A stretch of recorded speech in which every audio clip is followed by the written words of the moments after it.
नमः शिवाय। जय बाबा वैद्यनाथ।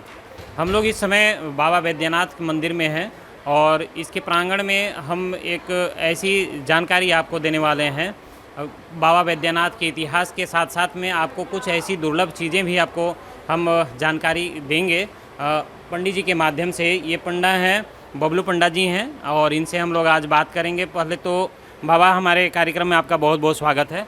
धन्यवाद आपको। बाबा सबसे पहले तो बताइए कि ये जो देवघर बाबा मंदिर हैं इनका इतिहास हम लोग जानना चाहेंगे। देखिए क्या है ना, द्वादश ज्योतिर्लिंगों में श्री बाबा वैद्यनाथ मनोकामना ज्योतिर्लिंग है। इदम तो कामद लिंगम सर्व कामम फलम प्रदम। ये मनोकामना ज्योतिर्लिंग है, सच्चा दरबार है जहाँ पे सभी श्रद्धालु भक्तगणों की मन की मुराद पूरी होती है। ये मन की मुराद पूर्ण करने वाले बाबा वैद्यनाथ हैं। यहाँ पे शिव और शक्ति दोनों का संगम है।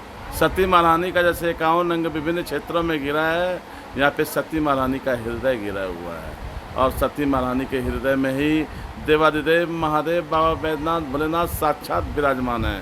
यही कारण है इनको मनोकामना ज्योतिर्लिंग शक्तिपीठ व हृदय पीठ भी बोलते हैं। जो भी श्रद्धालु भक्तगण इस सच्चे दरबार में सच्चे हृदय से मन की आस्था एवं भक्ति भाव को शिवाला करते हैं, शिवार्पण करते हैं, श्री बाबा वैद्यनाथ उनकी मनोकामना पूरी करते हैं।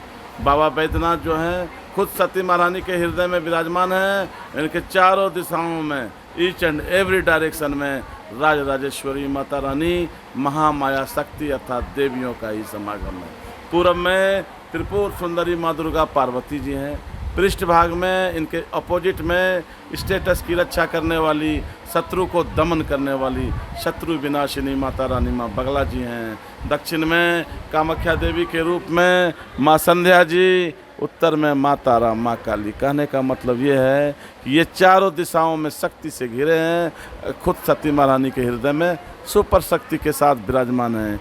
यही कारण है बाबा मंदिर के मठोपरी में पंचशूल है। यही कारण है ये सच्चा दरबार है, ज्योतिर्लिंग है, मनोकामना ज्योतिर्लिंग है। इदम तो कामद लिंगम सर्व कामम फलम प्रदम। जो भी श्रद्धालु भक्तगण इस सच्चे दरबार में अपने बाबा के यहाँ सच्चे हृदय से अपनी मन की मुराद, मन की फरियाद पूरी करते, भोले बाबा उनकी मन की फरियाद पूरी करते हैं। श्री बाबा वैद्यनाथ को त्रिनेत्र है, मैन पावर है। यही कारण है इनको देवादिदेव महादेव बोलते हैं। आज से हजारों वर्ष पूर्व पर हमारे आदि गुरु शंकराचार्य जी ने यहाँ के बारे में, ये मनोकामना ज्योतिर्लिंग है, इनका खंडन मंडन करके एक शास्त्रीय स्लोगन के रूप में उन्होंने बताया है। क्या बताया है? पूर्वोत्तरे प्रजलिका निधाने सदा वसंतम गिरिजा समेतम सुरासुराराधित पाद पद्मम श्री वैद्यनाथम तमहम नमामि। इदम तो कामदलिंगम सर्व कामम फलम पदम। काशी से पूर्वोत्तर में जहाँ पे सती महारानी का हृदय गिरा हुआ है वही देवादिदेव महादेव हैं, मनोकामना ज्योतिर्लिंग हैं, जिनको मैं प्रणम्य करता हूँ। और एक दंत कथा भी है, रावण वाली कहानी। रावण जो है बहुत बड़ा प्रकांड पंडित विद्वान था। उसने अपने तप भूमि से, कर्म भूमि से, तपोबल से देवादिदेव महादेव को पूजा आराधना, लिंगाष्टक रुद्राष्टक करके शिव जी को वशीभूत कर लिए थे। शिव जी प्रसन्न होके रावण राज को बोले, बोलो बस तुम्हें क्या चाहिए? तो रावण बोले, हे प्रभु देवादिदेव महादेव हमें कुछ नहीं चाहिए, सिर्फ आपका आशीर्वाद चाहिए।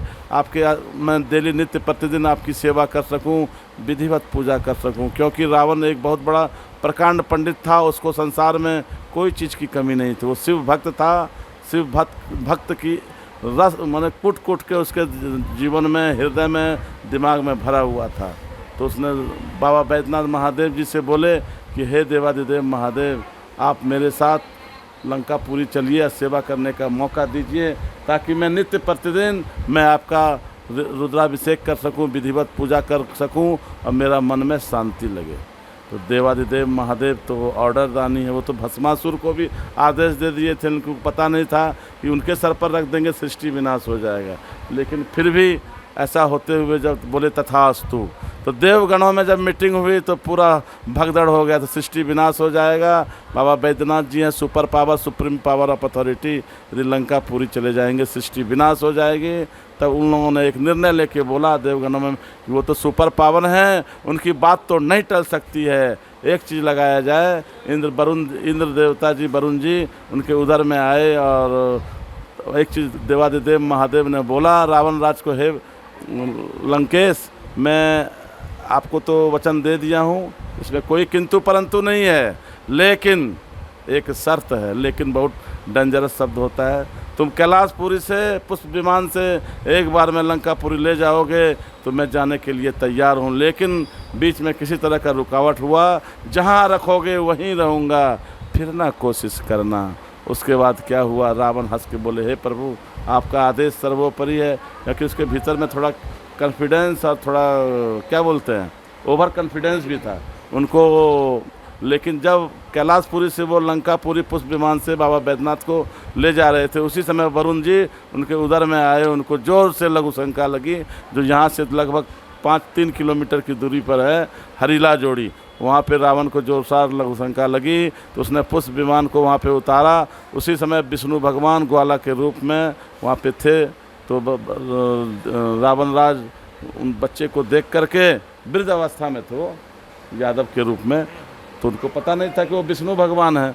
तब उसने जो है बाबा बैद्यनाथ को रखो, मैं जब तक लघु शंका करता हूँ फिर ले लूँगा, क्योंकि शर्त था जहाँ रखोगे वहीं रहूँगा, फिर ना कोशिश करना। तब तो उस समय क्या हुआ, रावण को ये पता नहीं था कि 72 आवर्स उसको लघु शंका होते रहेगा।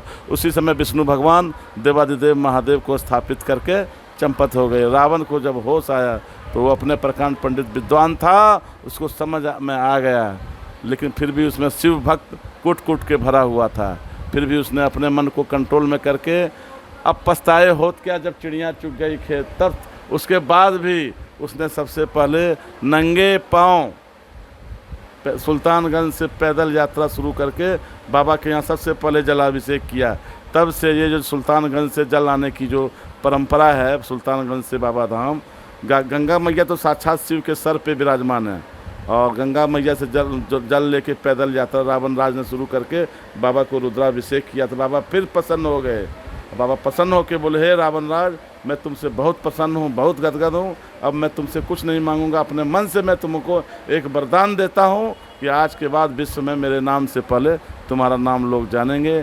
तब से उनको रावणेश्वर बाबा बैद्यनाथ भी बोलते हैं। कांवर यात्रा भी जो है रावण की वजह से ही परंपरा शुरू हुई है। यहाँ का इतिहास गवाह है और इसका ज़बरदस्त महत्व है।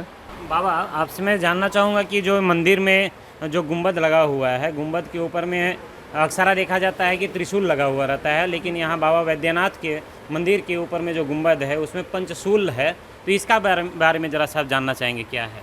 इसके बारे में आपको मैंने बिना सवाल किए मैंने ऑलरेडी विश्लेषण कर दिया हूँ कि पंचशूल क्यों है।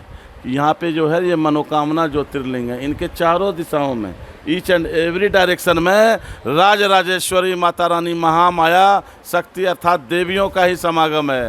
पूरब में त्रिपुर सुंदरी माँ दुर्गा पार्वती जी हैं, जहाँ पे शिव और पार्वती मैया का गांठ जोड़ा बंधन होता है। इनके पृष्ठ भाग में अपोजिट में स्टेटस की रक्षा करने वाली, शत्रु को दमन करने वाली शत्रु विनाशिनी माता रानी माँ बगला जी हैं।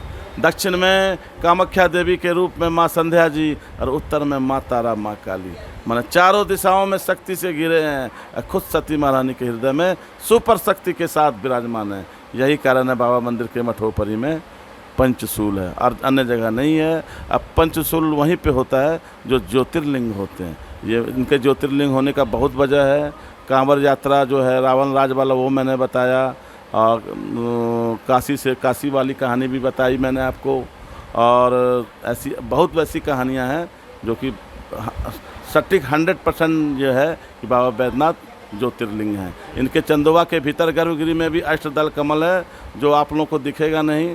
हम लोग के पिताजी के रीजन में पिताजी लोगों ने देखा है, अष्टदल कमल है जो बूंद बूंद करके बाबा के ज्योतिर्लिंग में जाता है, जो अदृश्य है, सबको साधारण मनुष्य मात्र को नहीं दिखाई देता है। प्रभातखबर.com, विश्वास वही, रफ्तार नहीं।